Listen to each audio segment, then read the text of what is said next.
Magandang araw mga kaibigan.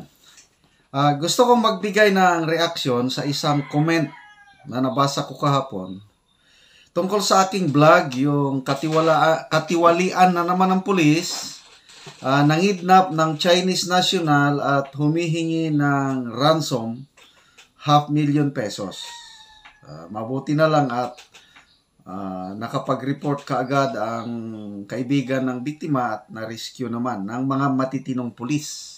Okay. So basta, nakakasawa na po ang mga sunod-sunod na kapalpakan ng pulis, lalo na yung mga iniimbestigahan sa Senado at saka sa lower house. Ito po yung comment na nabasa ko, galing kay Lily Daza. Sabi niya, General Macanas, bakit walang aksyon si Abalos sa mga katiwalian ng mga tiwaling pulis? Bakit siya nananahimik? Dati-rati, preskon sila agad. Pero ngayon, bulag at bingi din siya. Abalos, nasaan ka na? Tapos may nag-respond sa comment na ito. Armenio Facon. Sabi niya, yan po ang malaking katanungan, nakakaduda. Si Carmen Facon. Siya pa rin. Panawin siguro, sir, i-dissolve data PNP, sir. Awan pagsiatan na. O Ilocan ito. I-dissolve na daw ang PNP. Sino naman ito? Globeco. Abalos is part of the crime, albeit in a different area, which is online sabong. Wala. Maharlika expose it. And then, sabi na isa, I agree. Totoo yan. Last na lang. Si Denny Kalingasan. Sa una lang, kung baga pasiklab, si Abalos, mahilig magpasiklab. Kunwari lang siguro, straight, kumakampi naman daw. Okay? So, maalala ko nga, mahilig magpapreskon si Abalos Maalala nyo nung may nag-surrender, nahuli nila yung gunman ni Percy Lapid. Nako, mabilis pa sa alas 4. Preskon kaagad si Secretary Abalos. Papugi. And then, ano pa? Yung mga nahuhuling droga na mahilig ding magpapreskon. Tapos, dito na, sa mga katiwalian, tahimik sila. Pati na rin si PBBM. Bakit wala man lang siyang konting statement tungkol, parang na hindi niya napapansin yung mga katiwalian sa mga pulis.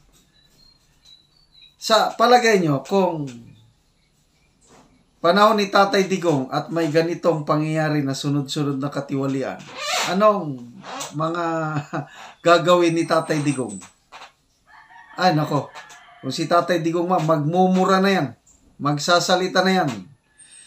Yun ang nakakamiss. Panahon ni Tatay Digong, lalo na panahon ng pandemic, halos sa isang linggo, 2 o 3 beses na parang may State of the Nation address siya Alala nyo, nung pandemic, mamaya mga bandang alas 10, alas 12 ng gabi, na televised na yan, nationwide, nagsasalita. Cabinet meeting, anong gagawin sa So, yun ang namimiss ko kay Tatay Digong. Yung connected siya sa taong bayan. Nakaka-relate siya. Sa ating presidente naman, I don't know, iba ang leadership style niya. Wala lang. Ipinaubaya lang niya sa DILG, pinabaya niya sa Chief PNP. Wala na. Di man lang magsalita. So, I don't know, may pakialam ba o wala? Anyway, dito tayo kay Secretary Abalos o kaya kay General Acorda naman lang. Parang nakakaramdam ba sila ng hiya? Kung kayo po ang policeman, yung matinong pulis, tapos ganyan, sunod-sunod ang mga katiwalian, ano pa, Kongreso pa, Senate at House, halos yan na lang ang iniimbestigahan. At ang daming nanonood. Binabalita ng mainstream media at pinag-uusapan ng mga vloggers. Anong pakiramdam nyo kung kayo yung matinong pulis? Di ba nakakaya? Bakit wala man lang, lalo na itong nangyaring kidnapping, bago lang eh. Ang ganda sana kung marinig natin kahit si PNP chief na lang na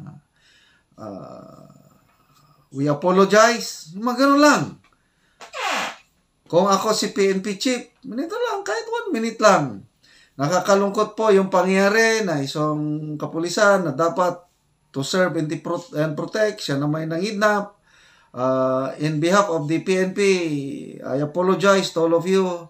I will see to it na tanggal yan at we'll do our best na hindi na maulit. We'll cleanse our ranks. Mga ganun. Para tayong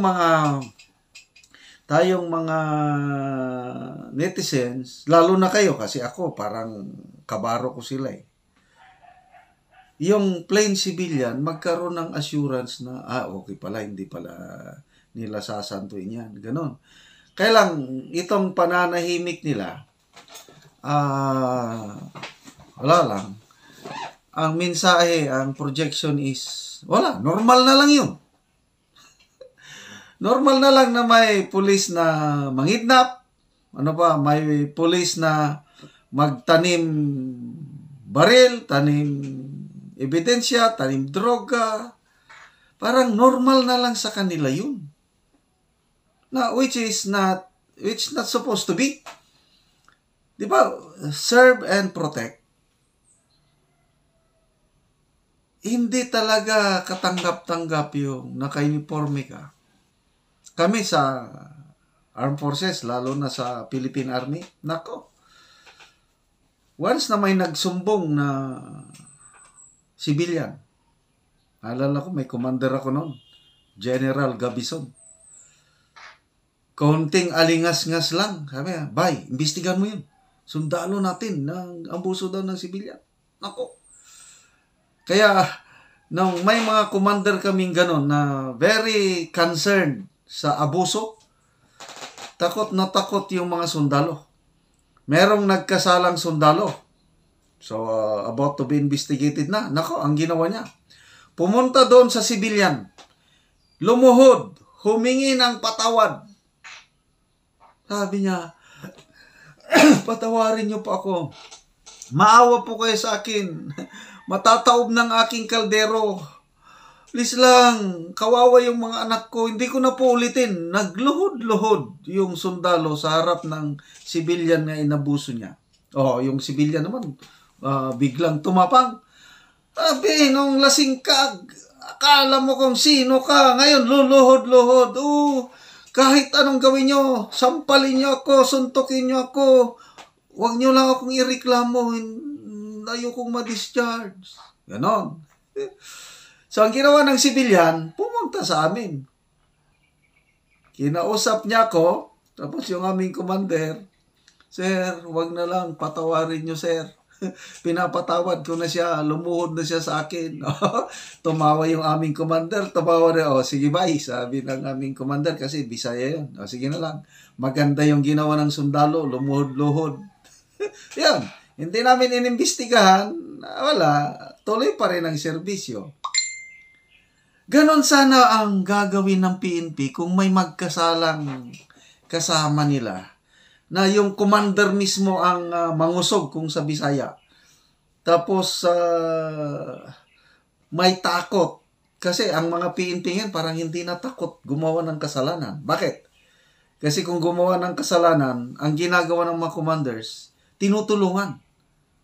Prinoproteksyonan. Ganon. Protect ang kabaro. Kahit magsinungaling na dyan, di ba? Klaro sa mga hearing, Senado man o lower house, grabing pagtakip. Galing sa hepe, provincial director, regional director, talagang ayaw aminin na nagkamali. Stick sila sa kasinungalingan nila hanggang magalit na lang mga congressmen, mga senador, sa kasinungalingan na ayaw umamin. So, experience namin, yung mga sundalo namin, umaamin ng kasalanan, humihingi ng patawad. Ayun, after na pinatawad ng civilian, patawarin na rin namin. Sino ba naman kami hindi magpatawad? Lahat naman tayo makasalanan. Ang importante, aminin yung kasalanan. Oh, punta na naman tayo sa Ebanghelyo ng Panginoon. Isingit ko na naman, ABC. Accept that we are sinners. Ako, number 1 akong makasalanan. Tinanggap ko na yun. Hanggang ngayon, makasalanan pa rin ako. So, yun. Dapat sana ganun ang gawin ng mga pulis na nagkakamali. Aminin ka agad yung kasalanan. Then B, believe. Maniwala po tayo na namatay at nabuhay muli ang Panginoong Hesus para sa kapatawaran ng lahat nating kasalanan. Then letter C, commit or surrender ang ating buhay sa pamumuno o lordship ng Panginoong Hesus. Pag nag-ABC na po tayo, yun, meron na tayong ganap na relasyon sa Diyos. Sa oras ng ating kamatayan, makakasigurado po tayo na makakabalik tayo sa Diyos, sa tirahan niya sa langit. So, sana may pag-asa pa na magbago ang ating kapulisan. Basta aminin ang kanilang pagkakasala.